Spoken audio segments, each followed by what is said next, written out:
Assalamu alaikum students, welcome to MI Chemistry. Today we are going to discuss the next topic from electrochemistry FSC part 1. The topic is voltaic और galvanic cell.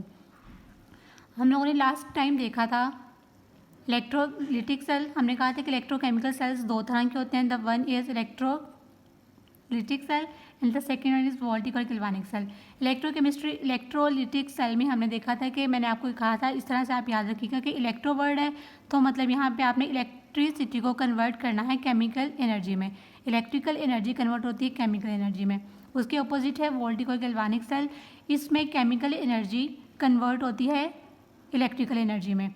और ये हमारे पास होगा एक spontaneous reaction, क्योंकि chemical reaction automatically होना है, जस्ट आपने कंडीशंस प्रोवाइड करनी है. A galvanic cell is an electrochemical cell that convert the chemical energy of spontaneous redox reaction into electrical energy. It is also called voltaic cell. ठीक है, voltaic cell से भी question आ सकता है और गैल्वेनिक सेल का भी आ सकता है. और ये इस चैप्टर के इंपॉर्टेंट लॉन्ग क्वेश्चन में से एक क्वेश्चन है.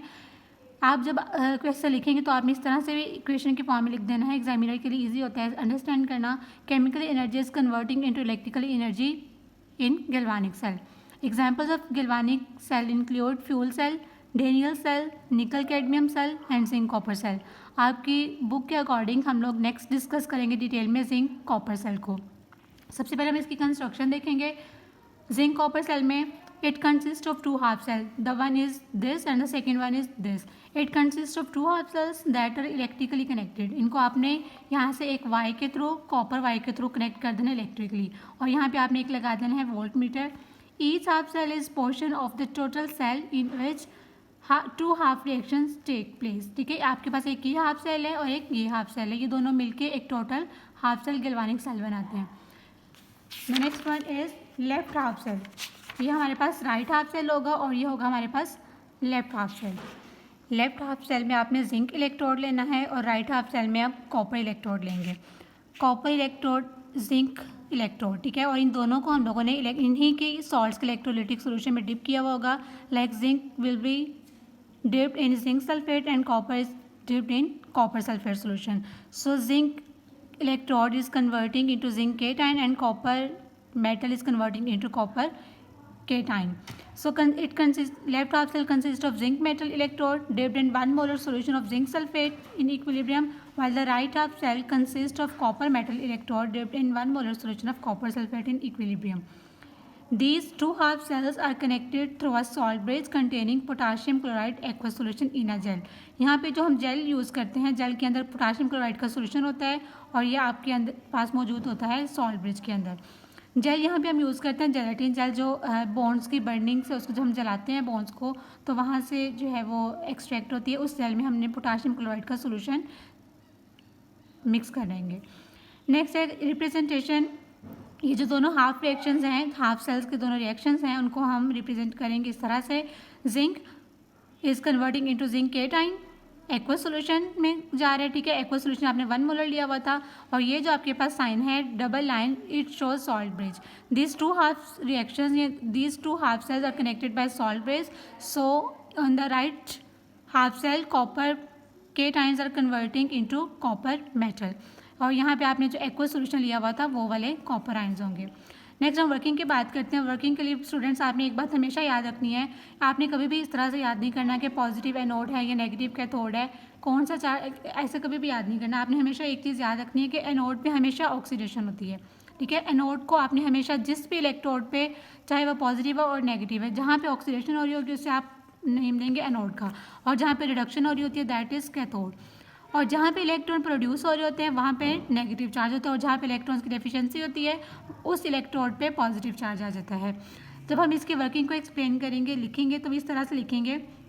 अब देखिए मेटल्स आर इलेक्ट्रोपॉजिटिव. ये दोनों हम लोगों ने दोनों इलेक्ट्रोड मेटल के लिए हैं, लेकिन हमने देखा, हमें पता है कि जब केमिकल रिएक्शन होता है तो किसी एक सब्सटेंस की ऑक्सीडेशन हो रही होती है और एक की रिडक्शन हो रही होती है. तो अब हमें कैसे पता चलेगा कि यहाँ पे किसकी ऑक्सीडेशन होनी है और किसकी रिडक्शन होनी है? दोनों ही मेटल्स हैं. तो बात यह है कि हर मेटल की डिफरेंट टेंडेंसी होती है टू लूज़ और टू गेन इलेक्ट्रॉन. वैसे तो मेटल्स हमेशा इलेक्ट्रोपॉजिटिव ही होती हैं, लेकिन अगर जब दो मेटल्स को हम एक साथ लेते हैं तो उन दोनों में से जिसकी इलेक्ट्रोपॉजिटिविटी ज़्यादा होगी उसकी ऑक्सीडेशन हो जाएगी और जिसकी इलेक्ट्रोपॉजिटिविटी कंपैरिजन में कम होगी उसकी रिडक्शन हो जाएगी. Metals are electropositive but have different tendency to lose electron. Zinc metal has more tendency to lose electron as compared to copper. ठीक है, हमारे इस केस में जिंक ज़्यादा इलेक्ट्रोपॉजिटिव है. ये ज़्यादा इलेक्ट्रोपॉजिटिव है, इट मीन्स कि इसकी लूज करने की टेंडेंसी इलेक्ट्रॉन्स को ज़्यादा है. सो इस पे जो जिंक इलेक्ट्रोड होगा वहाँ पे हमारी हो जाएगी ऑक्सीडेशन. नेक्स्ट देखें एट एनोड.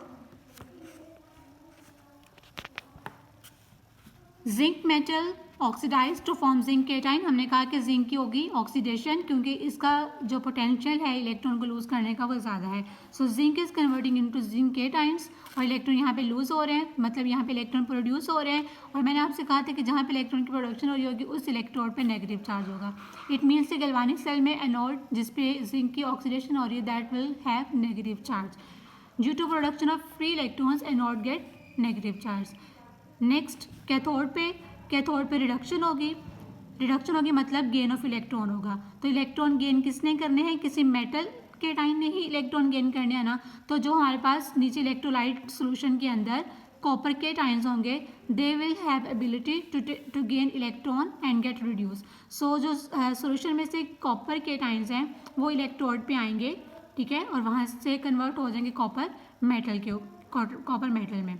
ओवरऑल देखने अगर हम देखें तो zinc is converting into zinc cation and copper cations by gaining electron are converting into copper metal. So overall reaction is this zinc and copper cation are converting into zinc cation plus copper. So this is overall redox reaction. Basically होता क्या है students कि यहाँ पे electrons जो left half cell है zinc, यहाँ पे इलेक्ट्रॉन प्रोड्यूस हो रहे होते हैं, जिंक इलेक्ट्रोड की ऑक्सीडेशन हो रही होती है. यहाँ पे जो प्रोड्यूस होते हैं इलेक्ट्रॉन वो यहाँ से मूव करते करते कॉपर इलेक्ट्रोड पे जाते हैं.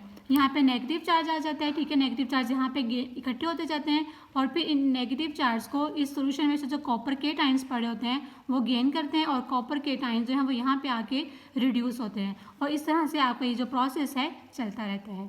Thank you so much. More videos के लिए आप मेरे चैनल को सब्सक्राइब करना और लाइक करना मत भूलिएगा.